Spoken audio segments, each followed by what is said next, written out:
মানে বাজেটে রেলের ভাড়া কমেওনি বাড়েনি। আমার মনে হয় যে আরেকটু মানে গরিব মানুষের জন্য একটু ভাবলে ভালো হতো।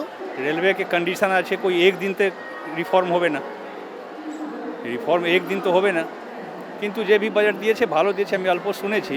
প্যাসেঞ্জারের খুশির উপরে ওরা জোর দিচ্ছে, এটা ভালোই হবে। ভাড়া কোনো কিছুই করেনি, কিন্তু ভাড়াটা নিয়ে একটু ভাবা উচিত ছিল। যারা মধ্যবিত্ত, যারা রেগুলার প্যাসেঞ্জার ডেলি প্যাসেঞ্জারই করে, তাদের জন্য সুবিধা হতো একটু। যারা নিত্যযাত্রী তাদের অনেক অসুবিধা হচ্ছে, ঠিকমতো পরিষেবা পাচ্ছে না। মানে প্রচুর লোক যে ই টিকিট কাটতে পারছে এমন তো না, মানে ই টিকিট যারা কাটে মানে তাদের পার্সেন্টেজটা খুব কম। মানে এটা অ্যাকচুয়ালি মানে রেলের একটা টাইপ অফ প্রফিটই হচ্ছে, মানে বেসিক্যালি একটা কম পার্সেন্টেজ ছাড়টা দিয়ে, মানে সেটা অ্যাকচুয়ালি আপার ক্যাটাগরির লোক, মানে যারা এই টিকিটটা কাটতে পারছে। ট্রেনের টিকিট তো এখন তো যথেষ্ট দামই আছে, মানে ক্যানিং থেকে আগে শিয়ালদার টিকিট ছিল 10 টাকা, এখন সেখানে 15 টাকা হয়ে গেছে।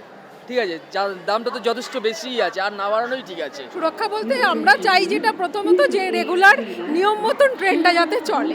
রেল বাজেটে তো আপাতত আমার কোনো লাভ হয়নি, কারণ যেহেতু ভাড়াটা বাড়ানো হয়েছে বা বাড়ানো কমানো কিছু হয়নি, সেই জন্য একটু কমানো হলে ভালো হতো। রেলের ভাড়া যে ওই গ্র্যাজুয়ালি বাড়বে বা কমবে রাজধানীর মতো, এটা আমার মনে হয় ভালোই। ওই টিকিটের ক্ষেত্রে পুরো ফ্রি করলেও যারা কাটে না, ম্যাক্সিমাম লোকে কাটে না, ঠিক আছে, তো তাদের ক্ষেত্রে আমার মনে হয় না কোনো সলিউশন এভাবে হলো বলে।